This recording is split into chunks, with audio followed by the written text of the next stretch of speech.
वंदे मातरम। जैसा कि आप कैप्शन में देख पा रहे हैं, किस गुलामी में हम जी रहे हैं पता नहीं, और किस गुलामी में हम जीने वाले हैं ये भी पता नहीं। 2020 के अंत तक दुनिया में भुखमरी फैल जाएगी, ऐसा यूएन ने कहा है।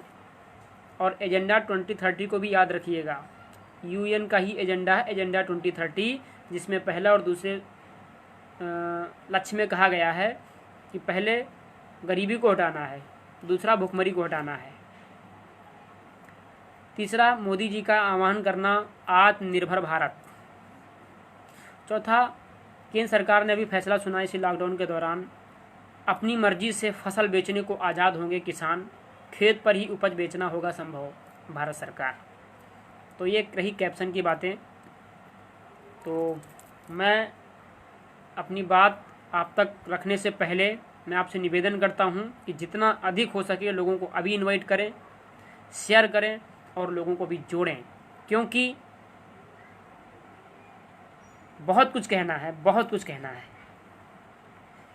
दो तरह के लोग होते हैं, एक तो वह मुनव्वर राणा जी के शेर से हम शुरुआत करना चाहेंगे कि जाके पैर ना फटे बीमाई, वो क्या जाने पीर पर आई। जब तक स्वयं के सिर पर लाठी नहीं पड़ती तब तक उस लाठी की चोट का अंदाज़ा हमें नहीं होता है। दोस्तों, शेयर करते रहें, लोगों को इनवाइट करते रहें। मैं चाहता हूं कि आज कम से कम 200-250 लोग मुझे ऑनलाइन अभी देखें, जो बात मैं आप तक पहुंचाना चाहता हूं। इतना शेयर करें, इतना इनवाइट करें कि तत्काल अभी जो मुझे रीडिंग दिखाए कम से कम 200-250 लोगों की दिखाए। इतना आज समर्थन कीजिए हमारा, इतना मेहनत कीजिए, आप लोगों को इनवाइट कीजिए, शेयर कीजिए, जितना हो सके उतना कीजिए। तो पहला क्या बताया कि जाके पैर ना फटे बीमाई, ते क्या जाने पीर पर आई। जिसके सर पर जब तक लाठी पड़ नहीं जाती तब तक उसे उस चोट का अंदाज़ा नहीं होता। दूसरी बात, जो भविष्य में जो आने वाली समस्याएं हैं उनका हमें आज ज्ञात नहीं हो पाता, लेकिन मौसम विभाग के कुछ वैज्ञानिक हैं और भी कई क्षेत्र में वैज्ञानिक हैं, वह पहले ही घोषणा कर देते हैं कि भुखमरी आने वाली है, पुच्छल तारा या ध्रुव तारा टूटने वाला है। जैसे 2012 में एक अफवाह चली थी कि दुनिया ख़त्म होने वाली है, ठीक है, तब तो नहीं लेकिन अब दुनिया ज़रूर ख़त्म होने वाली है। इस बात को ध्यान रखिएगा, कैसे ख़त्म होगी वो भी बताएंगे। तो दूसरा बात क्या है कि एक लाठी मारने वाली बात होगी। दूसरा बात क्या है कि इस संसार में भांति भांति के लोग हैं, इस संसार में भांति भांति के लोग हैं। तो दूसरा जो बात सोचने वाली ये है कि जब तक कोई चीज़ अगर हम पहले से ही बताते हैं, भारत का कोई भी व्यक्ति, कोई जानकार या विशेषज्ञ जनता को पहले से ही बताना शुरू करता है और उस व्यक्ति की बात को, उस व्यक्ति को, या यूँ कहें कि जैसे राजीव दीक्षित जी को भारत की मीडिया ने ना आज तक दिखाया और ना ही उनके विचारों को मीडिया के माध्यम से जनता तक पहुँचाने का काम किया, और वह सब कुछ बताते रहे, लेकिन उनके समर्थक राजीव भाई दीक्षित जी के हर बात को मानते रहे और आज भी सच मानते हैं, उन्हें अपना आदर्श मानते हैं, जैसे मैं मानता हूं। तो क्या होता है कि राजीव भाई दीक्षित जी बता बता करके, चिल्ला चिल्ला करके, षड्यंत्रात्मक जो एक सुनियोजित षड्यंत्र का शिकार हो करके चले गए, इस संसार को अलविदा कह करके चले गए। लेकिन जब तक वे जीवित थे तब तक भारत की मीडिया ने, भारत के लोगों ने उनकी बात नहीं सुनी, नहीं जानी। केवल उन्हीं लोगों ने सुना जो उन्हें अपना आदर्श मानते थे, जो उन्हें अपना आदर्श मानते थे। उसी प्रकार और आज उनकी एक बात कही हुई सारी बातें सत्य हो रही हैं। तो कुछ दूसरा क्या है, दूसरे लोग ऐसे होते हैं कि जब तक कोई चीज़ हमारे आँखों के सामने वह चीज़ घटित नहीं हो जाती और हम अपनी आँखों से देख नहीं लेते, तब तक उन बातों पर वे विश्वास नहीं करते हैं, तब तक उनकी उन बातों पर विश्वास नहीं करते। ठीक आज ऐसी ही परिस्थिति हमारे और आपके सामने है। अब मैं दूसरा उदाहरण के साथ अपनी बात को आगे बढ़ाऊँगा। मित्रों, अभी इनवाइट कर लें, शेयर कर लें। मैं चाहता हूं कि कम से कम 200-250 की रीडिंग दिखाए मुझे। मैं चाहता हूं कि जितना अधिक शेयर कर लें उतना ही अच्छा रहेगा। एडवोकेट पुष्पेंद्र राज जी, वंदे मातरम। मैं चाहता हूं कि शेयर कर लें, क्योंकि मैं आज कहना चाहता हूं, बताना चाहता हूं कि आपके हाथ में कुछ नहीं है। आपके हाथ में कुछ नहीं, जनता के हाथ में कुछ नहीं है, सब कुछ उनके नियंत्रण में चला गया। जिन्होंने जो कुछ आपको दिया है वह सब कुछ आपसे छीन सकते हैं। हो सकता हो कि आप इस बात को जानते भी हो सकता हो कि आप इस बात को ना भी जानते हो। तो मैं आज जो कहने वाला हूँ उसे आप सुनिए, इसलिए लोगों को इन्वाइट कीजिए, शेयर कीजिए जितना हो सके उतना। और दूसरी बात, यदि आप अभी नहीं कर सकते तो इसके उपरांत आप लोगों तक कीजिएगा, ग्रुपों में शेयर कीजिएगा, इन्वाइट कीजिएगा। तो जिस प्रकार आप कैप्शन में देख पा रहे हैं। दूसरी बात अब स्टार्ट करते हैं हम कि डॉक्टर तरुण कोठारी, विश्वरूप राय चौधरी जी, अमर सिंह आज़ाद, डॉक्टर मोहम्मद इकबाल आदिल ऐसे लोग इस समय हैं जो कोरोना के षड्यंत्र को पूरी तरीके से पर्दाफाश कर चुके हैं। फिर भी हमारी भारत सरकार, ICMR, WHO, CDC इस बात को मानने के लिए तैयार नहीं है। दूसरी तरफ हमारे देश की मीडिया भी उनको दिखाने के लिए तैयार नहीं है। आ जाओ, दिखाने के लिए तैयार नहीं है। अभी आए नहीं है,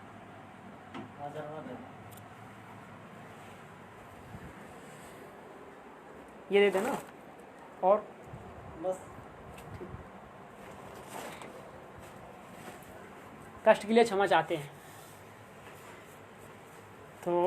तो क्या हुआ कि देश की मीडिया भी इन ऐसे व्यक्ति हैं, विश्वरूप राय चौधरी, डॉक्टर तरुण कोठारी, अमर सिंह आज़ाद, आचार्य मनीष, ठीक है, यदि इनका यूट्यूब चैनल ना होता, सोशल मीडिया ना होता, तो आज लोगों को यह भी नहीं पता चलता कि कोरोना जो इस समय महामारी चल रही है यह एक प्रकार का षड्यंत्र है। क्यों? क्योंकि व्यक्ति से व्यक्ति वाला संपर्क बहुत कम है और ये बात बहुत धीमे फैलती है। आएंगे तो फोन से बात करवा। ठीक, ये बात बहुत धीमे से फैलती है, लेकिन मीडिया में जो कोई बात बता दी जाती है, दिखा दी जाती है, वह बड़े ही आसानी के साथ पूरे हिंदुस्तान में नहीं बल्कि पूरी दुनिया में आग लग जाती है। तो यदि आज जरा सोचो, डॉक्टर विश्वरूप राय चौधरी, अमर सिंह, मतलब जिन लोगों को मैंने नाम लिए हैं, विश्वरूप राय चौधरी, डॉक्टर तरुण कोठारी, आचार्य मनीष, अमर सिंह आज़ाद, डॉक्टर मोहम्मद इकबाल आदिल, ऐसे लोग का अगर अपना यूट्यूब चैनल ना होता, सोशल मीडिया पर अपना कोई अकाउंट ना होता, और ये छोटे मोटे यूट्यूबर चैनल ना होते जो उनका इंटरव्यू ना लिए होते, तो शायद आज इन लोगों की बात हमारे तक और आप तक ना पहुंच पाती।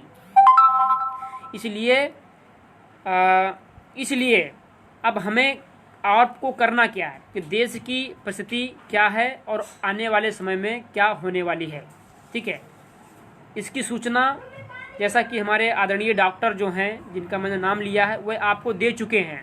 और यदि आपने इन लोगों को नहीं सुना है तो इनको सुनिए, देखिए, जानिए इनकी बातों में कहाँ तक सच्चाई है। इन्होंने विज्ञान को चैलेंज कर दिया है, WHO को चैलेंज कर दिया है, भारत सरकार स्वास्थ्य मंत्रालय को चैलेंज कर दिया है, CDC को, ICMR को कटघरे में ला करके खड़ा कर दिया है। आज वह निरुत्तर बने घूम रहे हैं, उनके पास कोई जवाब नहीं है कि इन सभी महोदयों के जवाब दे सकें, कोई हिम्मत नहीं है। और हम हैं कि हम उन्हीं की बातों को मानने के लिए स्वीकार करके बैठे हैं।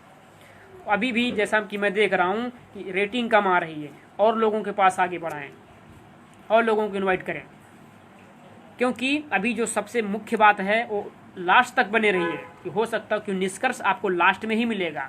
इसलिए समाधान को सुन करके आप यहाँ से प्रस्थान कीजिएगा। तो आज हमारे पास सोशल मीडिया है, माध्यम है, इसलिए मैं अपनी बात आप तक पहुँचा रहा हूँ। यदि हमारे पास, आपके पास या उन सभी लोगों के पास अकाउंट ना होता तो हमारी और आपकी बात जनता तक ना पहुंच पाती, जनता लोग जागरूक ना होने पाते। तो एक बार हम कैप्शन की बात फिर से दोहराना चाहेंगे, किस गुलामी में हम जी रहे हैं पता नहीं, और किस गुलामी में हम जीने वाले हैं ये भी पता नहीं। हालांकि मेरे जैसे लोग जानते हैं कि हम किस गुलामी में जी रहे हैं और किस गुलामी में जीने वाले हैं ये भी पता है। और 2020 के अंत तक दुनिया में भुखमरी फैल जाएगी, ऐसा UN ने कहा है। कैसे फैलेगी, क्यों फैलेगी? दुनिया में अधिकांश देश ऐसे हैं जो आत्मनिर्भर हैं, भारत भी उसमें से एक देश आता है जहां पर 40-50 करोड़ लोग पैदा करते हैं, 125 करोड़ लोग बैठ करके खाते हैं, लेकिन फिर भी भूख से मर जाते हैं 3 लाख व्यक्ति या बच्चे बड़े बूढ़े सब मिला करके प्रति वर्ष 3 लाख लोग भूख से मर जाते हैं। हिंदुस्तान की बात है। अब इसी लॉकडाउन के दौरान या यूँ कहें अनलॉक प्रक्रिया के दौरान 2020 के अंत तक दुनिया में भुखमरी फैल जाएगी, ऐसा UN ने दावा किया, रिपोर्ट में जारी किया है। कैसे फैलेगी, क्यों फैलेगी, उसका कारण क्या होगा, उसका आधार क्या होगा, कुछ भी निश्चित नहीं है। और जो कुछ भी निश्चित नहीं होता है तो अर्थात हम सर पे भी, जैसे मान ले हमारे हाथ में डंडा है, मुझे आपको मारना है, लेकिन मेरी तरफ से निश्चित नहीं है कि हम आपके सर पे मारेंगे, पैर पे मारेंगे, कमर पे मारेंगे, कहाँ, हम कहीं भी मार सकते हैं और जहाँ लगेगा आपका सर टूटेगा, पैर टूटेगा, सब कुछ होगा। तो ये हवाई वाले जो खबरें आ रही हैं, ठीक है, तो इससे आपको सावधान रहना होगा और हाँ, हल्के में भी नहीं लेना है। दूसरी बात, मोदी जी का यह ऐलान करना आत्मनिर्भर भारत, और मैंने 30 मई के आसपास एक वीडियो देखा था, 30 मई के आसपास, उससे पहले भी हो सकता है, बाद में भी हो सकता है। मोदी जी ने कहा कि इस लॉकडाउन के दौरान, इस कोरोना महामारी के दौरान हमें बहुत कठोर निर्णय लेने पड़े हैं, बहुत कठोर निर्णय लेने पड़े हैं। तो आपको पता होना चाहिए, जब हिंदी वाक्यों के अंत में, अगर ग्रामर बेस पर बात करूं, व्याकरण की दृष्टि से, जब हिंदी वाक्यों के अंत में पढ़ा है, पढ़ी हैं, पढ़ता है, पढ़ती हैं आदि शब्द आते हैं, तो वह मजबूरी एवं बाध्यता को प्रकट करते हैं, मजबूरी एवं बाध्यता को प्रकट करते हैं। अर्थात भारत सरकार की कहीं ना कहीं मजबूर है, उसे विवश कर दिया गया है। खैर, ये बात हम समझते हैं। दूसरी बात जो है, पेपर के माध्यम से बात प्रकाशित होती है, खैर इसकी वीडियो तो मैंने नहीं सुना, कहते हैं अपनी मर्जी से फसल बेचने को आज़ाद होंगे किसान, खेत पर ही उपज बेचना होगा संभव। तो ध्यान रखना, इसका लिंक देखिएगा, जो कैप्शन में मैंने लिख रखा है, इन चारों चीज़ों को ध्यान में रखना। एक तरफ कहते हैं आत्मनिर्भर भारत, दूसरी तरफ अपनी मर्जी से फसल बेचने को आज़ाद होंगे किसान, तीसरा क्या है, 2020 के अंत तक दुनिया में भुखमरी फैल जाएगी, ऐसा यूएन बोल रहा है। कितनी मौतें दुनिया में होंगी, कितनी मौतें दुनिया में नहीं होंगी, किसका, किस पेशेंट का कैसे इलाज किया जाना है, कौन कौन सी दवाएं देना है, कौन तय कर रहा है, WHO, ये तो आपको पहले से ही पता होगा। और कौन हमें आपको गुलाम बना रहा है, जिन लोगों को नहीं पता है कमेंट में पूछेंगे, मैं उन्हें बताने का पूरा भरसक प्रयास करूँगा। ठीक है, तो ये बताइए, अब मोदी जी की मैं बात को लेकर के शुरू करूँगा। खैर, मैं आलोचनात्मक दृष्टि से यहाँ पर देख रहा हूँ और उसी के माध्यम से मैं ये बात आप तक पहुँचाने का प्रयास करूँगा। तो जैसा कि कहा कि आत्मनिर्भर भारत, तो ये बताइए आत्मनिर्भर भारत, आत्मनिर्भर की परिभाषा क्या है?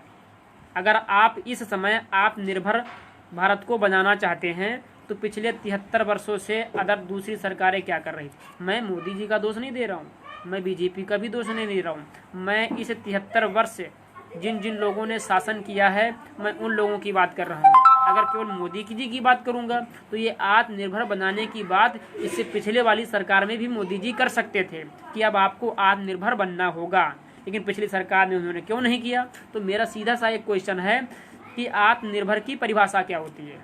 मैं एग्जाम्पल भी देता हूँ। मछली पकड़ कर खिलाना होता है या फिर मछली पकड़ना सिखाना होता है? आप बताइए, इनवाइट कीजिए दोस्तों, शेयर कीजिए, मुझे आपसे यही आशा है, उम्मीद भी है। आत्मनिर्भर की परिभाषा क्या होती है, हमें यह जानना है, आपको भी जानना है।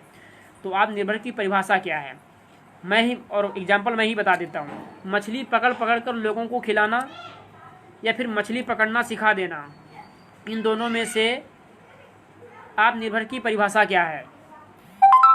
इन दोनों में से आत्मनिर्भर की परिभाषा क्या है, मैं जानना चाहता हूँ। मंजोत जी, हम क्षमा चाहते हैं, अभी आपको मैं ऐड नहीं कर सकता। तो ये दो परिभाषाएं हैं आत्मनिर्भर बनने की।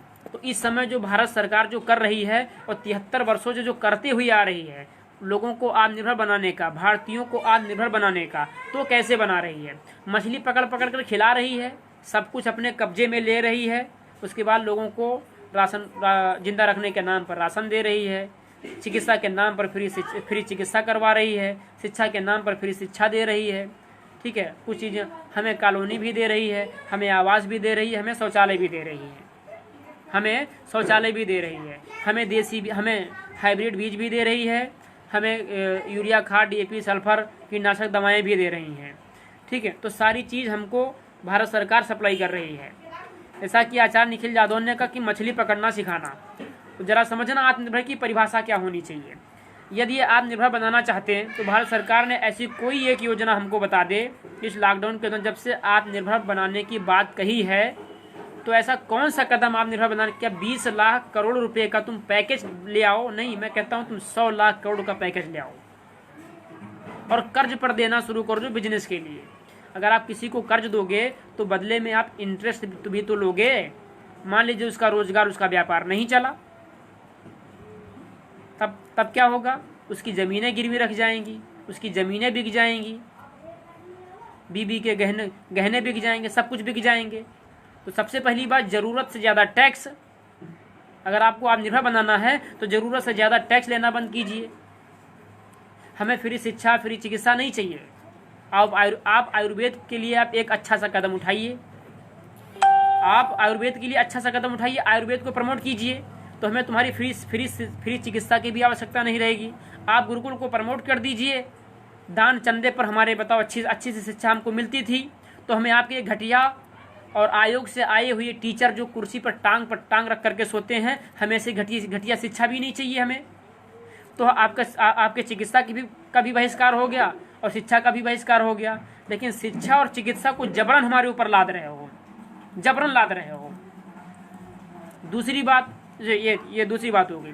तीसरी बात, हमें आपका शौचालय और आवास भी नहीं चाहिए। शौचालय और देखो मित्रों, मैं चाहता हूं कि आप सभी लोग इनवाइट करें, आप सभी लोग इनवाइट करें, शेयर करें।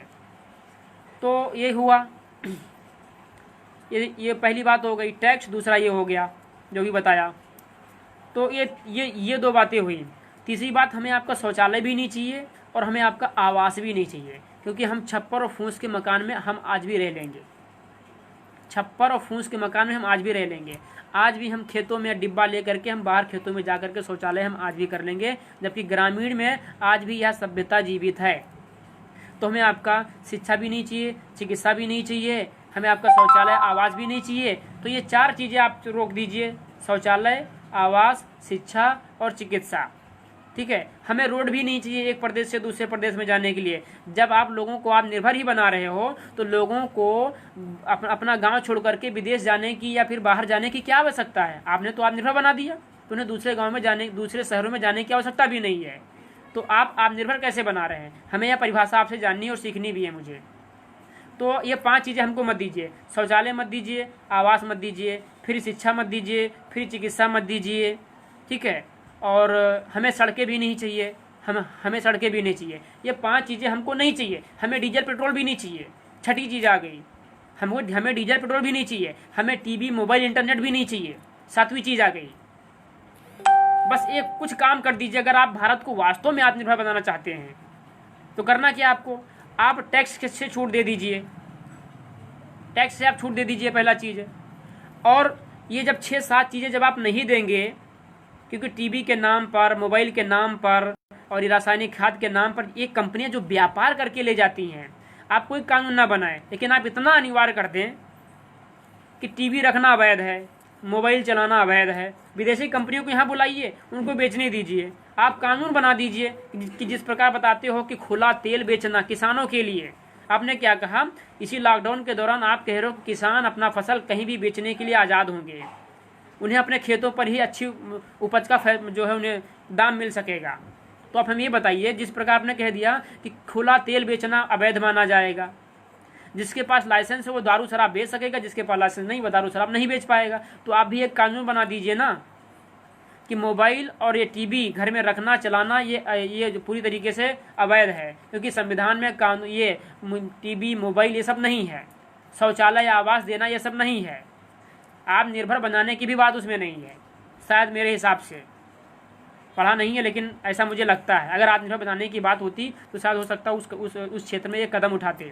तो हमें आपका ये सारी चीज़ें हमें नहीं चाहिए। और शौचालय और आवास, फ्री शिक्षा, फ्री चिकित्सा के नाम पर जो आप डॉक्टरों इतने बड़े बड़े बिल्डिंग का निर्माण करवा रहे हो, उसके बाद डॉक्टरों को, नर्सों को इतने सारे सैलरी दे रहे हो।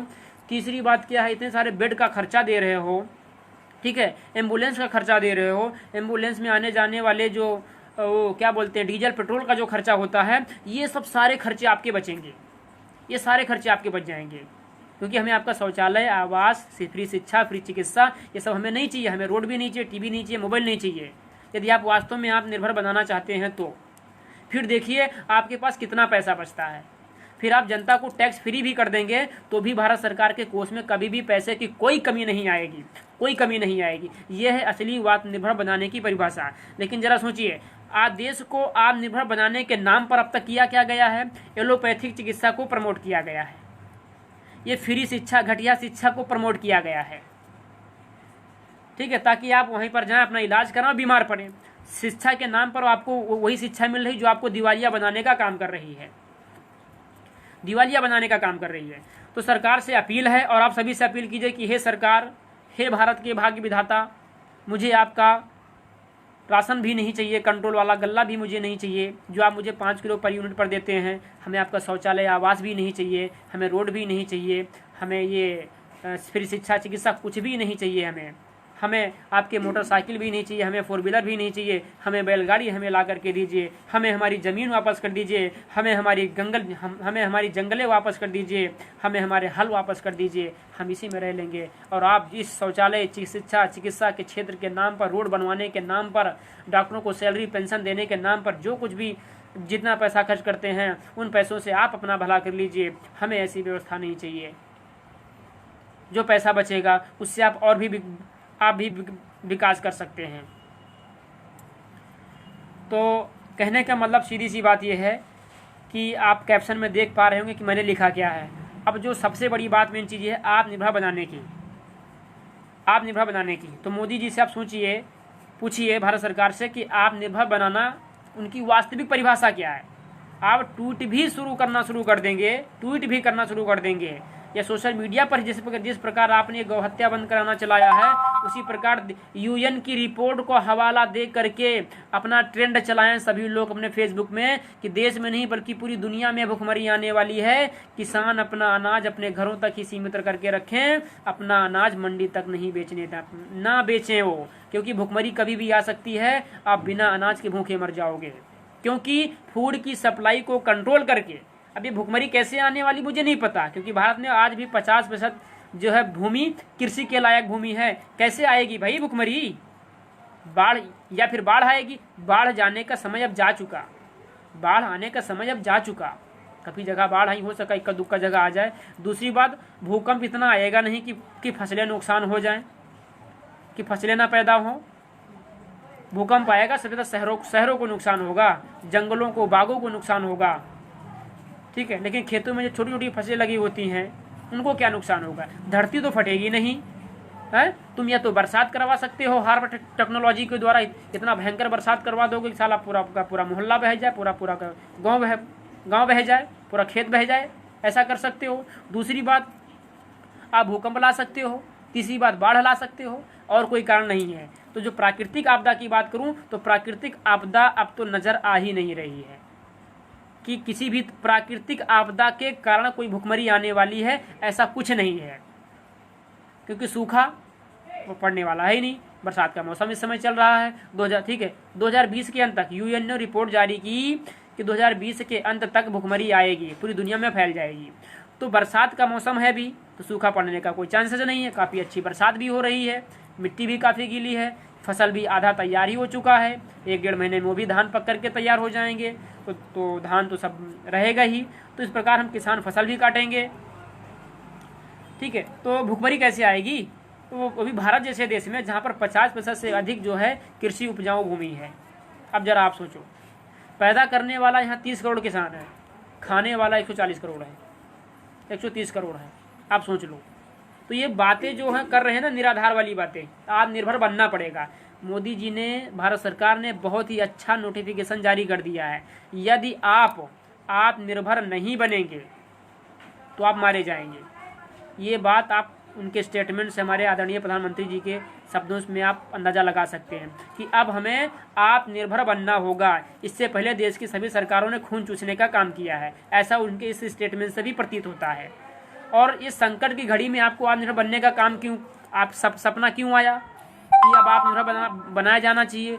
दूसरी बात है कि किसानों को छूट देने का, किसानों को अनाज बेचने का कहीं भी छूट आपने क्यों दी, वो भी संकट के दौरान? मुझे ये भी पता है, क्योंकि मैं इसे कह नहीं सकता। मुझे ये भी पता है कि इसके पीछे क्या षड्यंत्र है, इसका क्या इफेक्ट पड़ेगा किसानों के ऊपर, मैं इसका भी तरीके जानता हूँ। हाँ, एक बात और भी, अभी मैं वैक्सीन के संबंध में बताने वाला हूँ। आप वैक्सीन से नहीं मरोगे, लेकिन भूखमरी से मार दिए जाओगे, भूख से मार दिए जाओगे, भले ही आपको वैक्सीन लगे नहीं लगे। और वैक्सीन वो क्यों लगाना चाहते हैं ये भी आपको भली भांति पता होगा। तो आप वैक्सीन से नहीं मरोगे तो भूखमरी से मर जाओगे। और कैसे मरोगे, बहुत अच्छा विश्लेषण है, आगे बताऊँगा। तो एक तो आत्मनिर्भर भारत बनाने की घोषणा करना, दूसरा बात किसान बेचने की छूट दे देना, तीसरा, किसानों के ऊपर तरह तरह के पाबंदी लगाना कि जो है अपना जो है वो क्या बोलते खुला तेल बेचना जो है अवैध माना जाएगा, इस प्रकार की। तो अगर आप निर्भर बनाना चाहते हो लोगों को, तो सबसे पहले किसान को बनाइए, किसानों को मूल्य तय करने का अधिकार दे दीजिए। जिस प्रकार आपने अनाज को एक प्रदेश से दूसरे प्रदेश में बेचने का आपने वो छूट दे दिया है, ऐसे किसानों को मूल्य तय करने का अधिकार दे दीजिए। अभी देखिए भारत का गरीब वर्ग केवल किसान ही है जो खेतों में पसीना बहाता है, वह देखिए कितनी जल्दी आत्मनिर्भर बन जाता है। वो मूल्य तय करने का आप अधिकार दोगे नहीं, क्यों? क्योंकि मुझे वह भी पता है। तो अब बात मेन चीज आती है समाधान। और इसी में एक चीज़ और मैं जोड़ना चाहूँगा,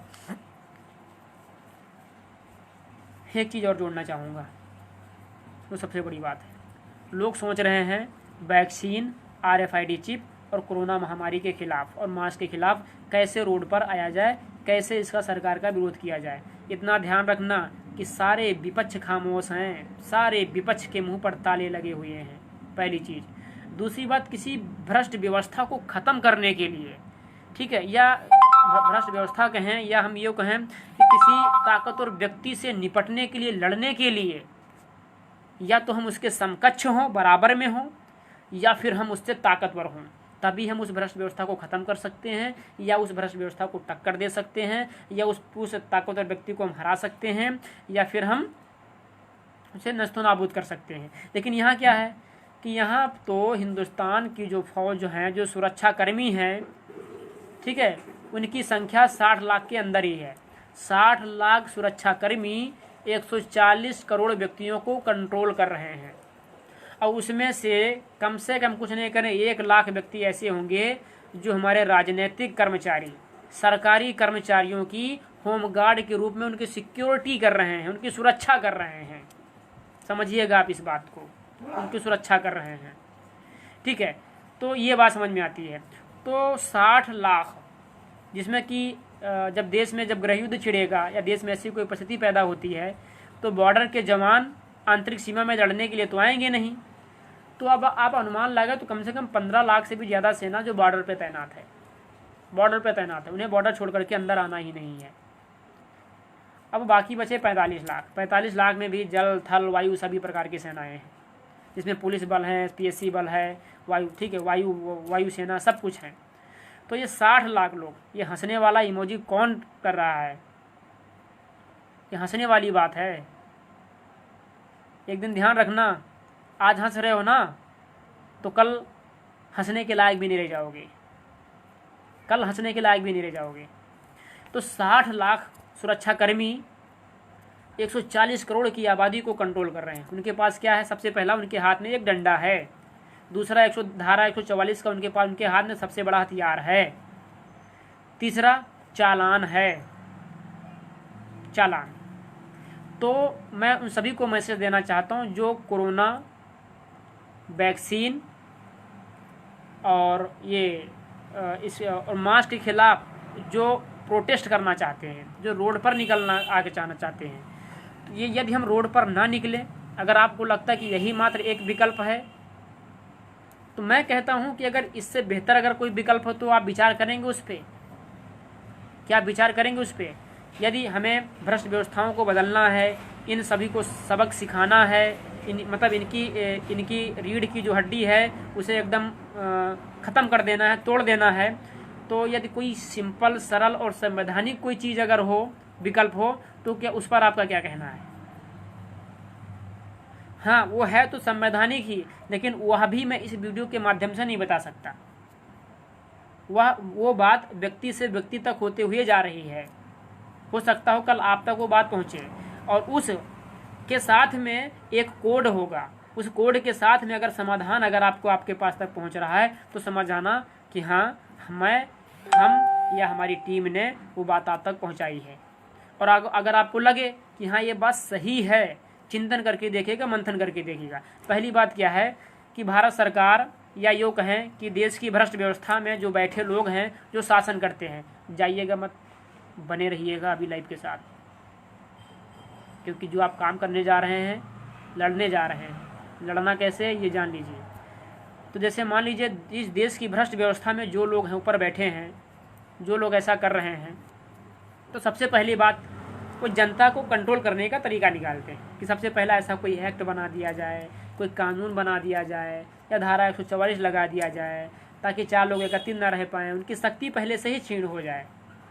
और पुलिस को एक विशेष मतलब सेना को, या यूँ कहें कि सुरक्षा कर्मियों को एक विशेष प्रकार का अधिकार दे दिया जाए, और मीडिया के माध्यम से, टेलीविज़न के माध्यम से, पेपर के माध्यम से इसे प्रकाशित कर दिया जाए, ताकि जनता जान सके कि पुलिस को विशेष अधिकार है हाथ पैर तोड़ने का, सर पर मारने का। ठीक है, इस प्रकार का अधिकार जब जनता के बात तक फैल जाए कि भैया भारत सरकार ने, हमारे देश के हुक्मरानों ने सेनाओं को खुली छूट दे दी है, जनता देखेगी उसके दिमाग पर क्या असर पड़ेगा। तो सबसे पहली बात, भ्रष्ट व्यवस्था में जो लोग शासन कर रहे हैं वही जनता को पहले कमज़ोर करने का, उन्हें ऊर्जा विहीन करने का, उन्हें शक्ति विहीन करने का माध्यम निकालती है। जैसे हमने क्या बताया, धारा 144, दूसरा पुलिस का डंडा, ठीक है, तीसरा चालान, चौथा ऐसे लोगों को जेल में भर करके डालो, रास्ता लगा दो, मिलने ना दो, चौथा पांचवा जमानत भी ना हो। तो इस प्रकार के जो है वो क्या करती है, पहले हमको कमज़ोर करती है। उसी प्रकार सेम उसी तरीके से हमको भी उसी एजेंडे पर चलना होगा, उसी एजेंडे की तरीके से कार्य करना होगा। जैसे कि वो हमें कमज़ोर करने का तरीका निकालती है ऐसे ऐसे। अब देखो, अब इसका हम विरोध नहीं कर सकते, इसका हम विरोध नहीं कर सकते, मास्क का, लॉकडाउन का विरोध नहीं कर, सोशल मीडिया तो एक अलग बात है, लेकिन सड़कों पर निकल कर नहीं कर सकते, क्योंकि पैंडेमिक एक्ट लगा हुआ है, सोशल डिस्टेंसिंग का पालन करना है, और धारा 144 लगी हुई है। मास्क नहीं लगाओगे तो चालान कटेगा, आपके ऊपर डंडे बरसाए जाएंगे। ठीक है, बहुत सारी चीज़ें हैं, तो इसका हम विरोध नहीं कर सकते। तो सबसे पहली बात, जिस प्रकार उन्होंने लॉकडाउन लगा करके हमारी आर्थिक अवस्था को पूरी तरीके से बर्बाद कर दिया, ध्वस्त कर दिया, हमको बेरोजगार कर दिया, रोजगार छीन लिए। ठीक है, जो कुछ पूंजी था वो सब घर में ख़त्म हो गया, तो हमको कमज़ोर कर दिया आर्थिक रूप से। दूसरी बात, अब हमें मानसिक रूप से कमज़ोर करने का फंडा इन लोगों का जारी है। पैंडेमिक एक्ट का पालन करो, मास्क लगाओ, नहीं चालान होगा, नहीं पुलिस डंडे बरसाएगी, सैनिटाइजर का उपयोग करो, मास्क नहीं लगाओगे तो कोई दुकानदार आपको सामान नहीं देगा ही नहीं, पुलिस गश्त लगाते रहती है, पुलिस आपके ऊपर डंडे बरसाएगी। इस प्रकार तमाम सारी चीज़ें हैं। तो इन परिस्थितियों से निपटने के लिए हमारे पास क्या होना चाहिए? तो सबसे पहली बात कि इंसान को कार्य करने के लिए, जिंदा रहने के लिए क्या चाहिए? पैसा चाहिए, संविधान चाहिए, कानून चाहिए, डंडा चाहिए, वर्दी चाहिए, घर चाहिए, मकान चाहिए, क्या चाहिए? जवाब दें मुझे, अभी कमेंट करके बताएं और लोगों को शेयर करें। और मैं 1 मिनट के लिए इस लाइव को काट नहीं रहा हूँ, मैं देख रहा हूँ आपका रिएक्शन। 1 मिनट के लिए, 1 मिनट के लिए आप लोगों तक फॉरवर्ड करें, मैसेज करें, इनवाइट करें, और फिर मैं अपनी बात आप तक पहुंचाने का प्रयास कर रहा हूं। 1 मिनट मैं आप इस मोबाइल को रख देता हूं, 1 मिनट के बाद मैं बोलना शुरू करूंगा, और मैं इस डिस्प्ले से भी हटने जा रहा हूं। 1 मिनट के बाद मैं बोलना शुरू करूंगा। लोगों को इनवाइट करें और बताएं कि जिंदा रहने के लिए क्या चाहिए, काम करने के लिए, जिंदा रहने के लिए, आने जाने के लिए सिर्फ क्या चाहिए हमको। ठीक है, कि हम सारा काम कर सकते हो, ऐसा क्या चीज़ है, सोच करके बताइए। और जाइएगा मत, नहीं बने रहिएगा इस लाइव के साथ।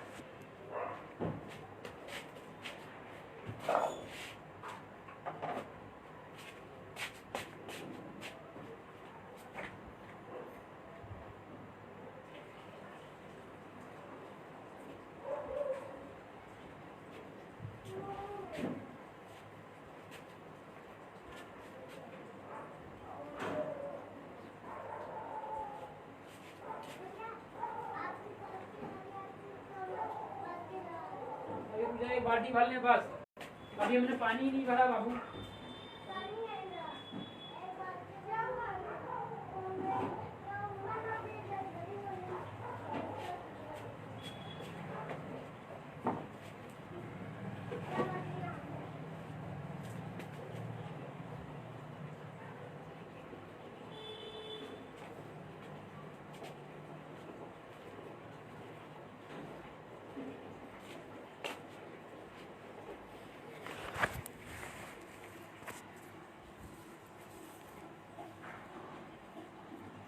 सतीश मिटावा जी, आचार्य निखिल जी ने कहा अन्न सब्जी पानी। कमल मोंगा जी धन्यवाद, जिंदा रहने के लिए बिना मास्क वाली सांस चाहिए। हाँ, बात सही है। दूसरी बात, हमें फूड, जो मैंने मेन स्तंभ की जो बात की थी, जो मुख्य स्तंभ की जो बात की थी, वह है फूड। मान लीजिए आप 4 दिन से भूखे हैं तो बिना मास्क वाली ऑक्सीजन भी आपके काम नहीं आएगी, आपका शरीर दुर्बल पड़ जाएगा, कमज़ोर पड़ जाएंगे। आशा करता हूँ मूंगा जी, कमल जी, कि आप हमारी बातों को भली भांति समझ रहे होंगे। कृपया सहमति जताएं यदि मेरी बात सही है तो, अन्यथा मैं समझूंगा कि मेरी बात गलत है। आपने कहा बिना मास्क वाली सांस चाहिए, तो यदि आपके मुंह पर मास्क ना भी है और आपको ऑक्सीजन मिल रही है और आप 8-10 दिन से भूखे हैं तो भी आप कमज़ोर पड़ जाएंगे, आप शक्ति विहीन बन जाएंगे। और अभी मैंने क्या बात की, हम शक्ति विहीन, ऊर्जा विहीन को ही बात कर रहे थे कि वो कमज़ोर करने का काम कर रहे हैं। तो हमें कमज़ोर नहीं होना है, हमें जिंदा रहना है और ताकत में पूरी शक्ति के साथ जिंदा रहना है। वो विकल्प मैंने पूछा था। कमल मूंगा जी, कृपया करके बताएं हमें क्या मेरी बात सही है। तो खैर अब आगे बढ़ते हैं। तो सबसे पहली बात है फूड अर्थात भोजन। ठीक है, जिंदा रहने के लिए हमें पानी चाहिए, पानी के पर्याप्त है, लेकिन भोजन को हमें पैदा करना पड़ेगा, फूड को हमें पैदा करना पड़ेगा। ठीक है, और बिना खाए अर्थात अगर मैं भूखा हूँ तो मैं एक कुत्ते का भी सामना नहीं कर सकता। यदि मैं पहलवान भी हूँ और 3 दिन से भूखा हूँ तो एक साधारण इंसान का भी, स्वस्थ व्यक्ति का भी सामना नहीं कर सकता।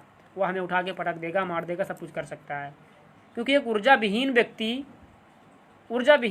शक्तिहीन व्यक्ति एक ताकतवर व्यक्ति से कैसे लड़ेगा।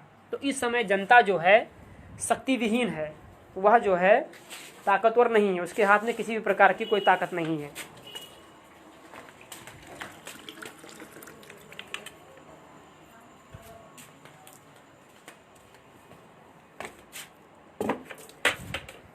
लखनऊ सिटी में हूँ, पानी आता समय से भरना पड़ता है, इसलिए मैं एक बाल्टी पानी भरने के लिए गया था। तो क्या किया कि हाँ, तो फूड की ज़रूरत होती है। अब इसको उदाहरण के तौर पर समझिएगा कि सांप और चूहे, चाणक्य नीति भी बताता हूँ, विदुर नीति भी बताता हूँ। जो कुछ कहूँगा संक्षेप में कहूँगा, संक्षेप के सिवा और कुछ नहीं कहूँगा, और इसको आपको समझना है। नहीं समझ पाओगे हम बाद में आपको समझाएंगे, लेकिन अप्रत्यक्ष तरीके से। सबसे पहली बात, चाणक्य नीति क्या कहती है कि जीवित वही बचता है जिसके अंदर अनुकूलन की क्षमता होती है। पहली चीज़, यदि हम जिंदा रहेंगे तो ही हम कार्य कर पाएंगे। हमको पकड़ करके जेल में डाल दिया जाएगा, राजकुआ लगा दिया जाएगा, तो हम काम क्या करेंगे। जब मुखिया ही अंदर हो जाएंगे तो उनके नीचे वाले लोग क्या करेंगे। इस बात को भी हमें ध्यान में रखना है। चाणक्य नीति कहती है जिंदा वही रहता है जिसके अंदर अनुकूलन की क्षमता होती है। दूसरी बात, विदुर नीति क्या कहती है कि जब इस समय पूरी दुनिया में आग लगी हुई है महामारी की, ठीक है, चाहे वो बनावटी कह सकते हो चाहे कैसे भी कह सकते हो। तो जब जंगल में जब आग लगती है तो सुरक्षित वही बचता है, जीवित वही बचता है जो बिलों में रहता है। बिल में रहने वाले जीव जंतु कौन है, मेढक हैं, सांप हैं, चूहा है, ये सब बिल में रहते हैं, तो ये आराम से जीवित रहते हैं और ये बिल में पड़े रहते हैं। दूसरी बात क्या है कि जब जंगल की अग्नि शांत हो जाती है तब हम जंगल से बाहर निकल करके आ करके फिर वह जंगल पूरा हमारा हो सकता है। फिर से हम उस नष्ट हुए जंगल को फिर से हरा भरा हम जंगल बना सकते हैं। तो ये 2 चीज़ें ध्यान रखना। तो ये बात हो गई। अब बात मेन चीज़ आती है ताकत की, पावर की। तो मैं भी आपसे एक और बताता हूँ।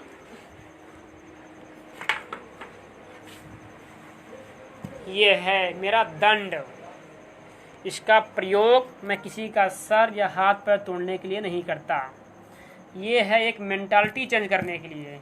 अगर आप निहत्थे हैं, पागल कुत्ता है, कुत्ता आपको काटने के लिए आ रहा है तो आपको निस्संदेह ही आपको कुत्ता काट लेगा। लेकिन जिस दिन जब कुत्ते को ये डंडा दिखेगा, समझिए, जब इस कुत्ते को ये डंडा दिखेगा, ठीक है, तो कुत्ते को भय लगेगा, अरे उसके हाथ में डंडा कहीं ना कहीं मार दे। कुत्ता भी समझदार है कि उसके हाथ में डंडा, दूर रहो। समझ रहे हैं बात को। तो ये डंडा लेकर के मैं साथ चलता हूँ कुत्ते से बचने के लिए। इसी प्रकार देश के करोड़ों लोगों को ऐसा करना होगा। तो सबसे पहली बात है, एक पेन है, कलम है, उस कलम से मैं किसी को फांसी पर चढ़ा सकता हूँ, किसी को फांसी से बचा भी सकता हूँ चढ़ने से। लेकिन अगर वही कलम मैं आपकी आँख में घुसेड़ दूँ तो, वही कलम मैं अगर आपकी आँख में घुसेड़ दूँ तो आपकी आंख फूट जाएगी, आप जिंदगी भर के लिए अंधे हो जाओगे, आपका जीना भी मृत समान हो जाएगा। तो है तो दंड ही। अब चाहे मैं एक सुरक्षाकर्मी पुलिस के तरीके से उसे यूज करूं या फिर एक आम नागरिक सजग नागरिक के तरीके से उसको यूज करूं सकारात्मक दिशा में, ठीक। तो वह क्या करते हैं, उनका डंडा सिर्फ गरीबों पर, मजलूमों पर प्रहार करने के लिए उनका डंडा बना है। जो कानून का पालन ना करे उनको ज़बरदस्ती पालन करो डंडे मार करके। भाई आसानी से बात कही जा सकती है, दबाव डाल करके की जा सकती है, लेकिन क्या जरूरी डंडे मारना नहीं। तो लेकिन इस डंडे का प्रयोग हम क्या करेंगे, हमें इसका रचनात्मक और सकारात्मक तरीके से प्रयोग करना है, किसी का हाथ पैर सर तोड़ने के लिए नहीं। तो ये कुत्ते की मेंटालिटी चेंज करता है। अगर आपके हाथ में डंडा है तो डंडा लेकर के आप कुत्ते की तरफ बढ़ें, कल ट्राई करें। अगर आपके हाथ में डंडा है तो डंडा लेकर के कुत्ते की तरफ बढ़ें या गाय की तरफ बढ़ें, आराम आराम से बढ़ें, आराम डंडा हिलाते हुए जाएं। देखिए जो कुत्ते की तरफ बढ़ेंगे तो कुत्ता 10 कदम दूर भागेगा आपसे, गाय की तरफ बढ़ेंगे तो गाय भी दूर भागेगी आपसे। ऐसा क्यों? क्योंकि उसके मेंटालिटी में क्या है, मानसिकता में क्या है, वो डंडा है। आपसे नहीं डरता, आपके उस डंडे से डरता है, क्योंकि उसे डंडे की मार पता है कि अगर एक बार डंडा लग गई तो फिर क्या होगा। हमें जब डंडा पड़ता है तब मास्टर जब मारते हैं तो हमें पता होता है कि चोट कितनी लगती है। इसी प्रकार जब किसी को चोट पड़ती है तो उसे लाठी की चोट पटा होती है। और यही बात मैंने शुरुआत में कही थी, जाके पैर ना फटे बीमाई, वो क्या जाने पीर पर आई। तो ये है मेंटालिटी, ये अर्थात धारा 144 पेंडेमिक एक्ट, मास्क लगाओ, लॉकडाउन पालन करो। ये मास्क यहाँ नहीं, यहाँ पहनाया है, मास्क यहाँ नहीं, यहाँ पहनाया है। समझिए इस चीज़ को। हम आपसी रूप में नहीं बटे हैं, हम शारीरिक रूप से, मानसिक रूप से, आर्थिक रूप से भी नहीं बटे हुए हैं। हम तो सिर्फ विचार से बटे हुए हैं, क्योंकि हमारा दिमाग बट गया है, हमारा और आपका दिमाग बट गया है। वो दिमाग हमने और स्वयं नहीं बटे हैं, उन लोगों ने बांट करके रख दिया है, इसलिए हम बटे हुए हैं। ठीक है, तो अब सीधी सी बात, इस चीज़ को समझिए। तो ये मेंटालिटी है कुत्ते की। कुत्ते को पता है कि उसके हाथ में डंडा है। उसी तरीके से इंसान को भी पता है कि हम किसी भी चौराहे पे जाएंगे, मास्क नहीं पहनना है तो पुलिस बैठी डंडा मारेगी, चालान काट देगी। ये कहाँ घर करती है? यहाँ पे। ये उसे विवश कर देता है ऐसा करने के लिए। और आप कहोगे कि मास्क ना लगाओ, लॉकडाउन का पालन ना करो, कौन जेल जाएगा, कौन 500 रुपये का चालान कटवाएगा, जिसकी आर्थिक स्थिति पहले से कमज़ोर है। अरे हम दे सकते हैं 500 रुपया, आप दे सकते हैं और दे सकते हैं, और बाकी लोग क्या करेंगे। और दूसरी बात, नियति ने जो ठान रखा होगा तो वही, हम कितना ही प्रयास क्यों ना कर लें। सतयुग में भी 33 करोड़ आदमी बचे थे, त्रेता में भी जब संहार हुआ था तो भी 33 करोड़ आदमी ही बचे थे, द्वापर जब महाभारत का जब युद्ध खत्म हुआ था तब भी 33 करोड़ आदमी बचे थे। उसके बाद जब प्रथम विश्व द्वितीय विश्व खत्म हुआ, सन 47 में जब हमारा देश जब आज़ाद हुआ था, उसके बाद जब पहली जनसंख्या की रिपोर्ट आप निकालेंगे तब भी हमारे भारत देश की आबादी 33 करोड़ ही थी। अब फिर से एक युद्ध होने वाला है, चाहे वो केमिकल वेपन कह लो, चाहे उसे केमिकल वार कह लो, चाहे कुछ भी, कोई सा भी वार कह सकते हो। अब भी देश की जनसंख्या 33 करोड़ के अंदर ही बचेगी, चाहे देश कह लो चाहे दुनिया कह लो। 33 करोड़ तक आबादी रहेगी ही रहेगी। ज़रा सोचो। और उनका सोचना कि 50 करोड़ तक हम लाना चाहते हैं, खैर इस पर हम इसमें बाद में करेंगे। तो ये तथ्यात्मक बात मैं आपको बता रहा हूँ। तो अब बात मेन चीज़ आती है कि इनसे निपटा कैसे जाए, समाधान क्या है। कि एक इंसान देखता है पुलिस के पास डंडा है, डंडा मारेगा, धारा 144 लगी, नहीं पालन करेंगे तो क्या होगा। तो ये सब बातें अब आप समझ गए होंगे। अब हम बात करते हैं समाधान। जैसे एक पुलिस वाला है, एक सरकारी नौकरी वाला है, एक व्यापारी है, एक किसान है, कुछ भी है, कोई भी काम करता हो, और यदि वह भूखा हो या दिन भर खाना नहीं खाया, थोड़ा सा मेहनत वाला काम है, 8 घंटे खड़े रहने का काम है, या फिर हाथ हिलाने का काम है, या फिर दिमागी का काम है, तो बताइए वो काम कैसे करेगा। वो काम कैसे करेगा। उसी प्रकार जो फूड है, जो भोजन है, ये व्यक्ति के शरीर की सबसे पहली और सबसे मुख्य आवश्यकता है। आपको लड़ने के लिए एनर्जी चाहिए। एनर्जी कहाँ से आएगी? फूड से आएगी, फल से आएगी। आप हाँ, 1 मिनट, आवाज़ नहीं आ रही थी, आवाज़ नहीं आ रही थी। कमरे में बैठो, आ रहे हैं, कमरे में बैठो, आ रहे हैं, बैठो, आ रहे हैं। एक काम करो, पाउडर ले आओ, काम है लगाने का। वो तो रखा है तो ठीक ठीक, 1 मिनट में थोड़ा छत के ऊपर जा रहा हूँ, फिर बात कर रहा हूँ आपसे।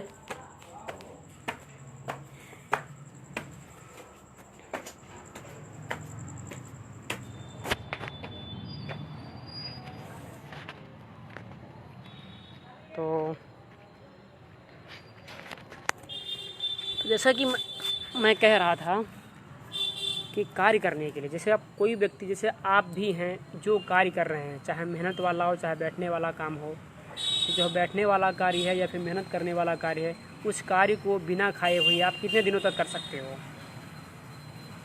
ऑक्सीजन के बल पर आप जिंदा रह सकते हो, लेकिन बिना खाए आपका शरीर दुर्बल पड़ जाएगा, आप शक्तिविहीन हो जाओगे, ठीक है, आप कमज़ोर पड़ जाओगे। तो आप इस भ्रष्ट व्यवस्था से कैसे लड़ोगे? और यूएन की रिपोर्ट भी यही बताती है कि पूरी दुनिया में भूखमरी फैलने वाली है। तो इस चीज़ से सीख लें। हम मास्क का, लॉकडाउन का, वैक्सीन का विरोध नहीं कर सकते, अभी नहीं कर सकते, उसका कारण है। दूसरी बात है, इसके लिए हमें चाहिए बहुत बड़ा जन समर्थन। 2-4 सैकड़ा या 10-20 हज़ार लोग अगर भारत के कोने कोने में, अगर हाँ ये मानते कि अगर 20,000 लोग या फिर एक ज़िले में ही 10,000 लोग अगर एकत्रित अगर हो जाएं, तो हो सकता हो कि उस ज़िले को हम हिला दें, प्रदेश की राजधानी को हिला दें, पूरे प्रदेश को हिला दें। लेकिन फ़ौरन अगर ये केवल एक ही ज़िले में कार्य होगा तो तत्काल दूसरे ज़िले से या फिर दूसरे प्रदेश से या फिर प्रदेश की राजधानी से दूसरी बटालियन आ जाएगी उन 10,000 पब्लिक को कंट्रोल करने के लिए। तब आप क्या करोगे? कहने मतलब ये आग लगे तो पूरे भारतवर्ष के कोने कोने में लगे। हम एक जगह निकल करके 8-10 हज़ार लोग आकर के मास्क, लॉकडाउन का विरोध करें, वैक्सीन का विरोध करें, क्या होगा? हमारे और आपके जैसे मुखिया होंगे, जो लोगों को प्रेरित कर रहे हैं, भैया इसके लिए आगे आओ। और जब हम ही तुम ही सलामत नहीं रहेंगे तो फिर ये मूवमेंट आगे कैसे बढ़ेगा? बताइए हमें, ये मूवमेंट आगे कैसे बढ़ेगा? तो इसका सीधा सा जो ऑप्शन है वो ऑप्शन ये है कि हम लॉकडाउन, मास्क और ये इन सब चीज़ों का विरोध किए बगैर, बल्कि इनका पालन करो, हो सकता हो तो पालन करो, ऐसा मैं कह रहा हूँ। क्योंकि इनका पालन किए बगैर आप सड़कों पर नहीं निकल सकते, आप बसों में यात्रा नहीं कर सकते, दुकानों से आप खरीदारी नहीं कर सकते। तो इनका पालन करते हुए, हाँ मास्क आप नहीं लगा सकते मत लगाइए, लेकिन पुलिस के डर से, पुलिस के भय से, उसके चालान से बचने के लिए आप मास्क लगा लीजिए 2 मिनट के लिए, फिर उतार दीजिए, क्या फ़र्क पड़ता है, ताकि पुलिस वाला आपको प्रताड़ित ना कर सके। तो इस प्रकार हमें काम करना होगा। पहला चीज़ तो यही काम हमको करना है कि हमको इसका पालन करते हुए हमें एक संवैधानिक तरीका निकालना होगा। और जो यूएन ने जो एक रिपोर्ट जारी की है, आपको पता होगा कि यूएनओ की कई सारी संस्थाएं हैं वर्ल्ड लेवल पे, सब यूएनओ की ही हैं, सब यूएन की ही सारी संस्थाएं हैं। और वो जो भी संस्थाएं बनी हैं वह सब अपने हित के लिए बनाई, अपने देश के लिए हित के लिए बनाई है, अपने मकसद को, या यूँ कहें कि एजेंडा 2030 में निहित लक्ष्यों को पूरा करने के लिए ही बनाई है। पूरी दुनिया को गुलाम बनाने, छल बल, ठीक है, चतुराई, ठीक है, के बल पर पूरी दुनिया को गुलाम बनाने के लिए सारी संगठनों का निर्माण अपने लिए ही किया है, ठीक है। तो उसी यूएन की एक रिपोर्ट को आप हवाला दीजिए, उसको अपना उस पर मुहर लगाइए, या उसे अपना एजेंडा बनाइए कि हाँ यूएन ने एक रिपोर्ट जारी की है, 26 जुलाई है कि 14 जुलाई को है, कहा कि 2020 के अंत तक भुखमरी आने वाली है। तो आप किसानों को टारगेट करें, किसानों को समझाना शुरू करें, घर घर तक जाना शुरू करें कि यूएनओ ने एक रिपोर्ट जारी की है कि भुखमरी आने वाली है। तो उनको करना क्या है? उनको ये करना है कि सबसे पहली बात वह उत्पादन खूब करें। यदि उत्पादन ना भी करें तो जैसे मैंने कहा था, चूहा कब निकलता है, सांप कब निकलता है बिल से? जब उसे भूख लगती है तब निकलता है। चूहा कब निकलता है घर से? बिल्ली, ये सांप अपने बिल से कब निकलता है? ये तभी निकलते हैं जब इनको भूख लगती है, तब निकलते हैं, पहली चीज़। और हम क्या कर रहे हैं कि लोगों को समझा करके रोड पर लाना चाहते हैं। समझना, ये समझाने से नहीं आने वाले हैं, ये समझाने से नहीं आने वाले हैं। तो फिर आएंगे कैसे? हमें अभाव पैदा करना होगा या प्रभाव पैदा करना होगा। तो प्रभाव हम 4 वर्षों से, हम और आप, कमल मोंगा जी, जैसा कि मैंने आपकी वीडियो देखा था वहीं हमारी आपकी परिचय हुई थी, एडवोकेट पुष्पेंद्र राज जी से जुड़े हुए हैं, आप भी वहीं पर हैं, उसी ग्रुप में हैं, डॉक्टर तरुण कोठारी भी हैं। तो कहने का मतलब हम लोग जान रहे हैं चीज़। तो मुझे ये पता चला कि 4 महीने से हम और आप और कई सारे लोगों की टीम ये कोशिश कर रही है प्रभाव बनाने की।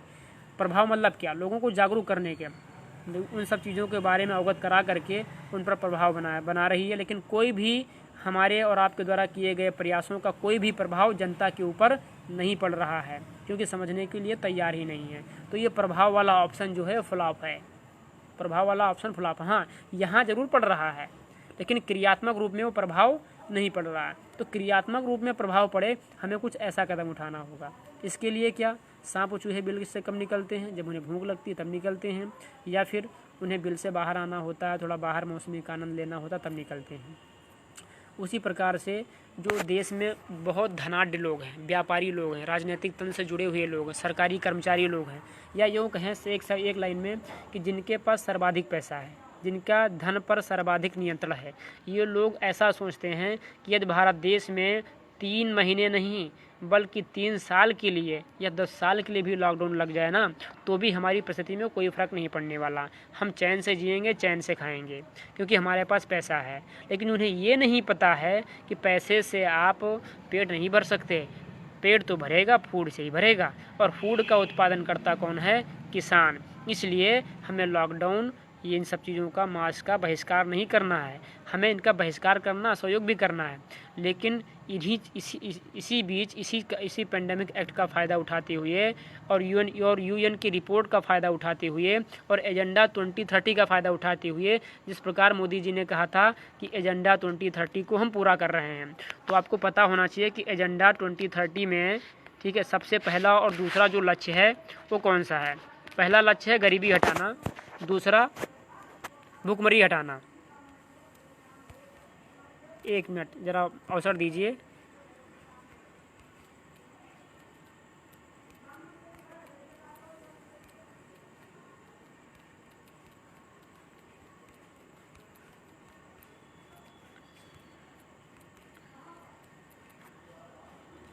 हाँ, तो वही है कि एजेंडा 2030 का जो पहला और दूसरा लक्ष्य है, इन्हीं 3 चीज़ों का हवाला बनाइए। मोदी ने कहा आत्मनिर्भर भारत बनेगा, पहला चीज़। दूसरा, हम एजेंडा 2030 को पूरा कर रहे हैं, दूसरा चीज़। तीसरा चीज़ क्या है? यूएन की रिपोर्ट का अपना हवाला दीजिए कि भूखमरी। इन्हीं 3 चीज़ों को अपना आधार मानिए और इन्हीं चीज़ पर काम करना शुरू कर दीजिए। पहला क्या है कि मोदी जी एजेंडा 2030 को पूरा कर रहे हैं, तो लोगों को जागरूक कीजिए ये एजेंडा 2030 है क्या, इसमें जो 17 मुख्य लक्ष्य हैं वो क्या हैं, 169 जो सहायक लक्ष्य हैं क्या हैं। अरे बाकी लक्ष्य को भूल जाओ, पहला और दूसरा लक्ष्य ही आपके बहुत काम का चीज़ है, क्योंकि एजेंडा 2030 ये कहता है कि हम गरीबी को हटाएंगे, भुखमरी को हटाएंगे, और दूसरी तरफ यूएन एक दावा कर रहा है कि भुखमरी आने वाली है। तो फिर ये एजेंडा 2030 का करे क्या?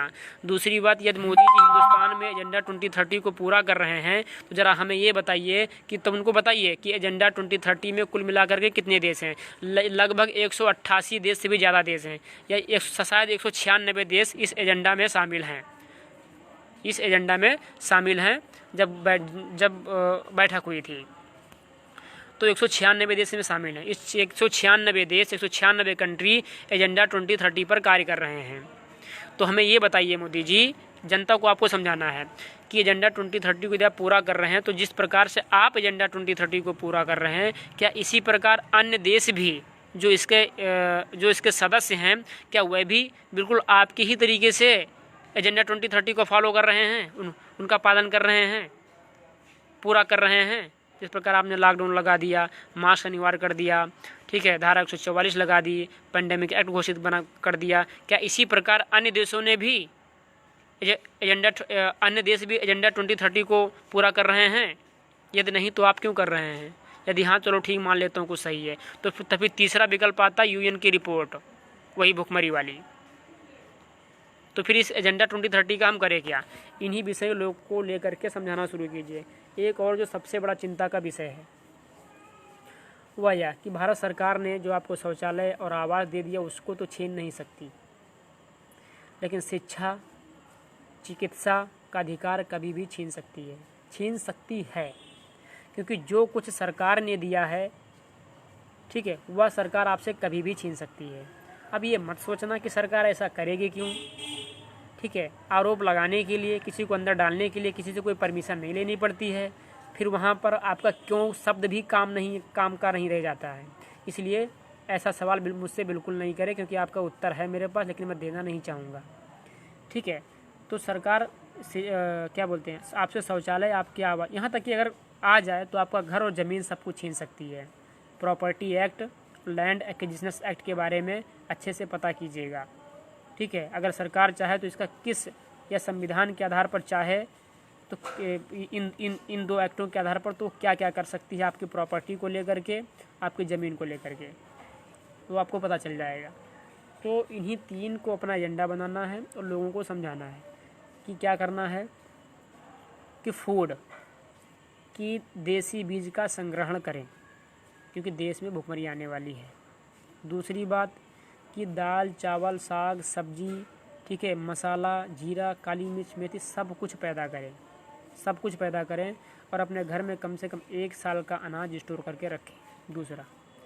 तीसरा यह है कि इस बार 1 साल तक नहीं बल्कि 2, 3, 4 साल तक हो सके तो उत्पादन घटा दें, या हो सके तो उत्पादन बढ़ाएं, तो उस पर नियंत्रण स्वयं का रखें, अर्थात उसे प्राइवेट या सरकारी मंडी में कभी भी बेचने के लिए ना जाएं, क्योंकि आपातकालीन स्थिति में जब करेंसी को कैशलेस कर दिया जाएगा तो वही ज़रूरत से ज़्यादा पैदा किया हुआ अनाज आपके काम आएगा, ठीक है। तीसरी चौथी चीज़ क्या है कि ये गायें जो आजकल घूम रही हैं ना, कल जब करेंसी कैशलेस हो जाएगी, कल सरकार पूरे देश को, इस देश के किसानों को देसी बीज देना बंद कर सकती है, यूरिया खाद, DAP, अल्फर सल्फर देना बंद कर देगी। तब आप क्या करोगे?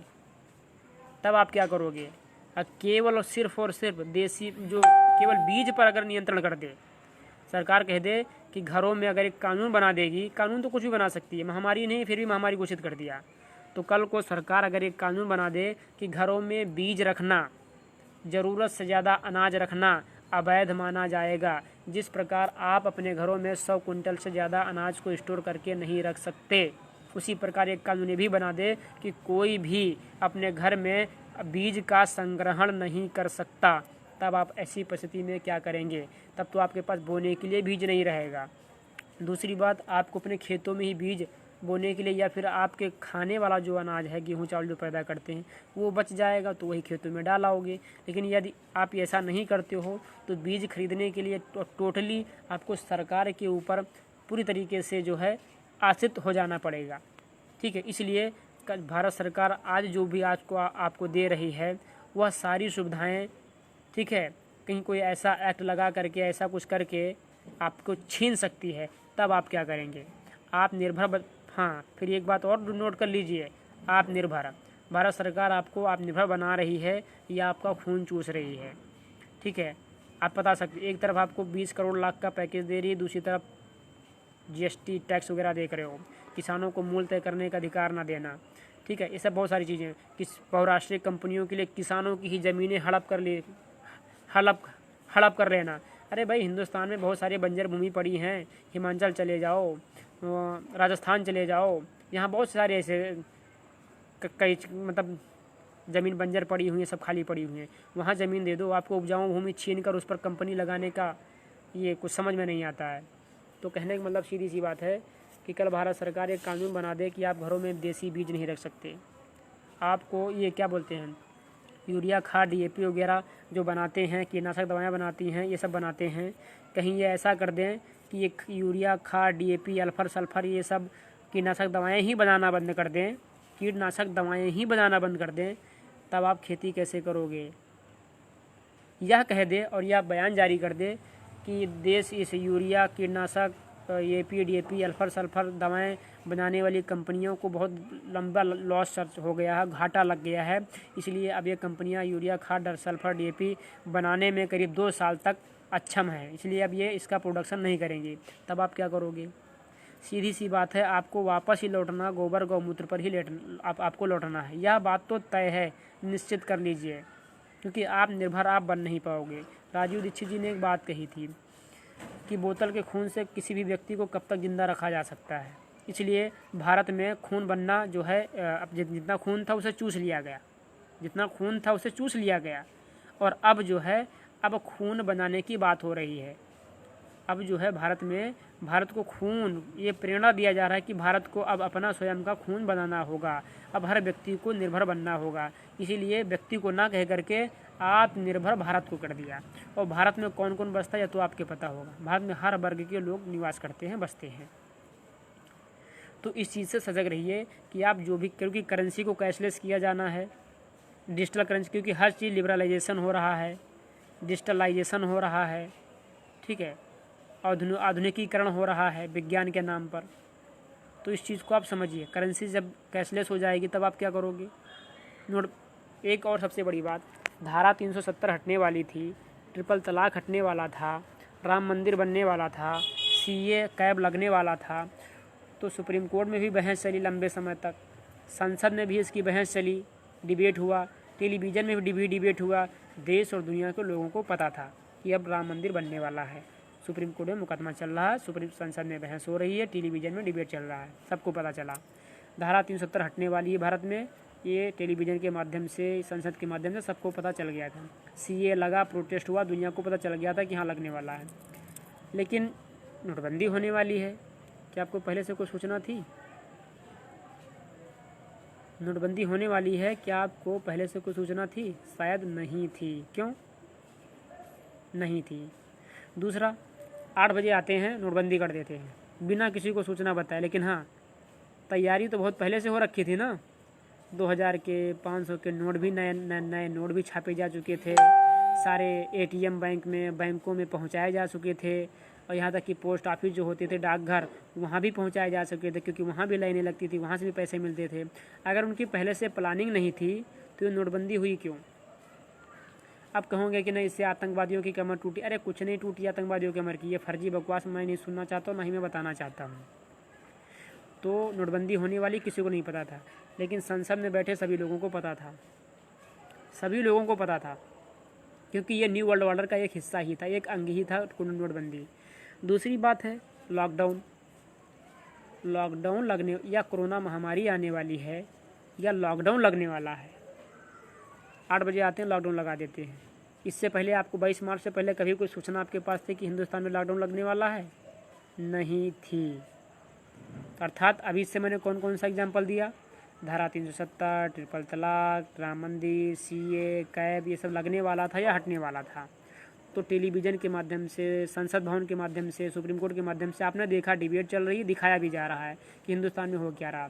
लेकिन नोटबंदी को और लॉकडाउन को कभी नहीं दिखाया गया, कभी कोई डिबेट नहीं हुई, कभी कोई प्रिंट मीडिया में कोई पहले से कोई अग्रिम सूचना नहीं मिली कि हाँ ये लॉकडाउन लगने वाला है या नोटबंदी होने वाली है। अब कहने का आशय क्या है कि सरकार का अगला कदम क्या होगा? हाँ आचार्य जी, मैं समझ रहा हूँ इवेंट 201, लेकिन हम मेन मुद्दों पर ही बात कर रहे हैं। केवल यहाँ हिंदुस्तान की मैं बात कर रहा हूँ, और हिंदुस्तान के कुछ चैनल की, संसद भवन की, सुप्रीम कोर्ट की बात कर रहा हूँ निखिल जी। तो जैसा कि टेलीविज़न के माध्यम से या संसद भवन या सुप्रीम कोर्ट के माध्यम से हमें लॉकडाउन लगने वाला, नोटबंदी होने वाला है, इसकी कोई अग्रिम सूचना हमारे पास नहीं थी। उसी प्रकार अब जब से लॉकडाउन लगा तब से अब सरकार का अगला कदम कौन सा होगा, उन षड्यंत्रकारियों के उद्देश्यों की पूर्ति के लिए इनका अगला कदम कौन सा होगा, यह किसी भी टेलीविज़न के माध्यम से, सुप्रीम कोर्ट के आदेश के माध्यम से, या संसद में कोई डिबेट हो, किसी भी माध्यम से आम जनता को पता नहीं होगा। या एक लाइन में कहें कि सुप्रीम कोर्ट का उनके षड्यंत्रकारियों के उद्देश्यों की पूर्ति के लिए सरकार अगला कदम कब कौन सा उठाएगी, ये ना हमको पता होगा ना आपको पता होगा। सीधी सी बात है कि परिस्थिति चाहे कैसो भी हो, जिंदा रहने का साधन जुटाइए, सब कुछ पैदा कीजिए। किसान को समझाइए कि सब कुछ पैदा कीजिए। और शहरों में सरकारी मंडी में इतना अनाज नहीं है कि यदि किसान उत्पादन घटा दे 2 साल तक, केवल ज़रूरत भर का पैदा करे, तो ये देश की कम से कम 40 से 50% आबादी को, या अगर संख्या में कहें तो 60 से 70% आबादी को सरकार जिंदा रख सकती हो।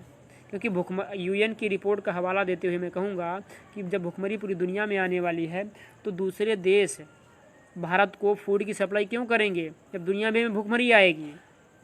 तो इस प्रकार हमारे देश की सरकार उस 60 से 70 करोड़ लोगों को उनको जो है जिंदा नहीं रख सकती, फूड के मामले में जिंदा नहीं रह सकती, वो बिना फूड के मर जाएंगे। तो शहरों में भी इतना भोजन नहीं है, इतना अनाज घरों में सबके नहीं रखा हुआ है कि वह साल साल 2-2 साल तक खा सकते हों, या सरकारी मंडी में भी इतना अनाज नहीं है कि जो सरकार उनको जिला सकती हो, यदि किसान अपना जो है माल सरकारी मंडी में, प्राइवेट मंडी में ना बेचे तो ये चीज़ आपको समझना चाहिए। तो जो जिनके पास सबसे ज़्यादा पैसा है, जिनका धन पर सर्वाधिक नियंत्रण है, जो ऐसा सोचते हैं कि यार हमें मास्क का, लॉकडाउन का विरोध करने की कोई ज़रूरत नहीं है, हमारे पास इतना पैसा 10 साल लॉकडाउन लग जाए तो भी फ़र्क नहीं पड़ने वाला, जो लोग ऐसी सोच रखते हैं, ऐसे लोगों को घर से बाहर निकलने के लिए हमें अभाव पैदा करना होगा। कौन सी चीज़ का अभाव? फूड का अभाव, अर्थात खाद्यान्न चीज़ों का अभाव पैदा करना होगा, फल का अभाव पैदा करना होगा और फूड का अभाव पैदा करना होगा।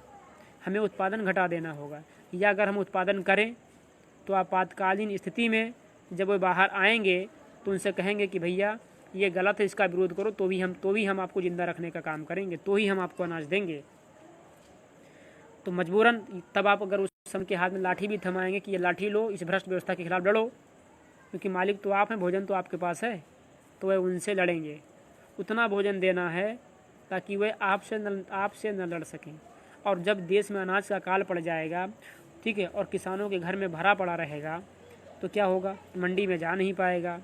तो ऐसी स्थिति में चूहे लोग घर से बाहर निकलेंगे, सांप लोग घर से बाहर निकलेंगे, ऑटोमेटिक घर से बाहर निकलेंगे, ठीक है, क्योंकि तब इनका लॉकडाउन का फंडा भी फेल हो जाएगा, जेल भरो आंदोलन भी हम लोगों का सक्सेस हो जाएगा, ठीक है। इतने लोगों को जेल में नहीं भर सकते, तब ये डंडा भी नहीं बरसा सकते, पुलिस भी बेबस हो जाएगी, सरकार भी बेबस हो जाएगी, भ्रष्ट व्यवस्था में जितने भी लोग हो सब बेबस हो जाएंगे, क्योंकि ऑटोमेटिक ये घर से बाहर निकलना शुरू कर देंगे भूख के कारण। तो अब आप सोचो, तो किसानों को करना क्या है?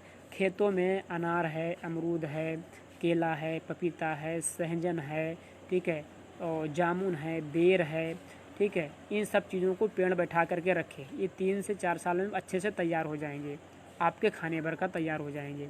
पपीता है, केला है, अमरूद है, तो हमेशा तैयार होते रहते हैं, लगते ही रहते हैं। बड़े बड़े पेड़ हैं, उनमें समय लगेगा, तो उनका इंतज़ार करें। इससे क्या होगा कि आप सालों साल फल का सेवन करते रहेंगे, सालों साल। जिनको फल देखने के लिए नहीं मिलता वो सालों साल वो सारे किसान फल का सेवन करते रहेंगे। प्रिंस कुमार अजीत जी, अरे यार आप कहते हो तो सरकार बाहर से आयात करेगी, आयात कैसे करेगी? आयात जब पूरी दुनिया में भुखमरी आने वाली है, UN ने रिपोर्ट पहले जारी कर दी, और उनका मकसद क्या है? उनका मकसद क्या है? कि आबादी को मारना ख़त्म करना। उनका मकसद है कि आबादी को मारना ख़त्म करना। वह केमिकल वेपन से मारेंगे, विज्ञान की विध्वंसात्मक तकनीक से मारेंगे, ठीक है। तो वह देश चाहेंगे कि भारत में फूड का सप्लाई हो, कि चलो ठीक है वैक्सीन नहीं लग पाई, वैक्सीन से ना मरे, तो कम से कम भूख से ही मर जाए, हम फूड सप्लाई रोक देंगे क्योंकि भारत के किसानों ने अनाज का उत्पादन घटा दिया है। तो वह तो हर हाल में हमको मारना चाहते हैं, तो हमको ज़िंदा रखने के लिए फूड की सप्लाई क्यों करेंगे? समझिए, और भी बहुत सारे तर्क हैं प्रिंस कुमार अजीत जी, मैं अब बाद में बताऊंगा। तो बाहर से आयात नहीं करेगी और ना ही कोई देश भारत को फूड सप्लाई देगा, ठीक है। खैर बात से भटक जाते हैं, क्या मैं बता रहा था, मैं भूल ही गया कि हम कहाँ तक पहुँचे थे। हाँ, तो क्या होगा कि अनाज के बारे में बता रहे थे। तो यही आपको बोलना है, फल आपको, तो आप 12 मास फल का सेवन करेंगे तो स्वस्थ रहेंगे। दूसरी बात क्या होगा कि फूड, गेहूँ चावल आपको केवल उतना ही उगाना है जितना कि आप खा सकते हो, जितना आपकी ज़रूरत भर का हो। बाकी चीज़ों में आप मसाला का उत्पादन कीजिए। मसाला में क्या है? लहसुन है, प्याज है, मिर्चा है, धनिया है, हल्दी है, ठीक है, ये सब पैदा कीजिए। ज़्यादा खेत हो तो दाल भी पैदा कीजिए, ठीक है, ठीक है, सरसों भी पैदा कीजिए। सरसों ना भी पैदा करते हो तो एक फसल तुम ना पैदा करो तो गाय पालो, गाय से घी बना सकते हो, तो सरसों की जगह आप घी का इस्तेमाल कर सकते हो। तो सरसों जो बोओगे तो सरसों के जितने बीघा में सरसों बोओगे वो पूरा खेत घिर जाएगा, तो उसकी जगह गाय पालोगे तो आपको 2-3 बीघा भर का खेत आपको गाय ही खाली करके दे देगी। गाय मतलब क्या कि सरसों 2-3 बीघा में कम से कम सरसों बोओगे साल भर का खाने के लिए, 3 बीघा तो कम से कम बोओगे, तो उसकी जगह कि आपका 3 बीघा खाली खेत भी बच जाए और हमारा तेल का काम भी हो जाए, तो गाय पाल लो, घी से काम चला सकते हो, दाल साग सब्जी फ्राई कर सकते हो। तो 3 बीघा जो आपका खेत बचेगा उसमें आप साग सब्जी बो सकते हो और अन्य चीज़ें उगा सकते हो, तो किसान तो ऑटोमेटिक आत्मनिर्भर बन जाएगा। प्रोजेक्ट हमने तैयार कर लिया है, स्वतंत्र आर्मी का हम गठन कर रहे हैं, लोग जुड़ रहे हैं इसमें, हर व्यक्ति से बात कर रहे हैं। हमें किसानों को ही समझाना होगा, क्योंकि देश की व्यवस्था को सिर्फ किसान ही बदल सकता है। ठीक है, वह शांतिपूर्वक कार्य कर रहे हैं, हमें भी शांतिपूर्वक और धैर्यपूर्वक और संवैधानिक तरीके से ही कार्य करना होगा, तभी हम इनसे निपट सकते हैं। और चूहों और बिल्लियों को बाहर निकालने के लिए, ठीक है, या तो हम बिल में पानी डालें, या तो बिल में हम पानी डालें, या तो हम अभाव पैदा कर दें। दो ही कंडीशन में लोग बाहर निकलते हैं, या तो बाहर घूमने का आनंद लेने के लिए बाहर निकलते हैं, या तो फिर शिकार करने के लिए, पेट के लिए निकलते हैं, तभी ये सब बाहर से निकलते हैं। तो इसीलिए हमको भी अभाव पैदा करना होगा। कौन सा अभाव? फूड का अभाव, क्योंकि जब फूड का अकाल पड़ेगा तो ये अपने भूख के कारण अपने घरों में ये स्वयं को कैद नहीं कर सकते, तभी इनका ये लॉकडाउन, ये कोरोना, ये वैक्सीन का मामला फेल होगा। और देश में कुल मिलाकर के 60 लाख सुरक्षाकर्मी हैं, तो इतने करोड़ लोगों के 60 लाख सुरक्षाकर्मी कैसे कंट्रोल करेंगे? ये सीधी सी बात, समझने वाली बात है। तो ये रही हमारा पहला भाग। दूसरा भाग इंतज़ार करें, कल परसों में हम दूसरा भाग भी आपके सामने प्रस्तुत करेंगे। इसी के साथ वाणी को विराम देते हैं। वंदे मातरम।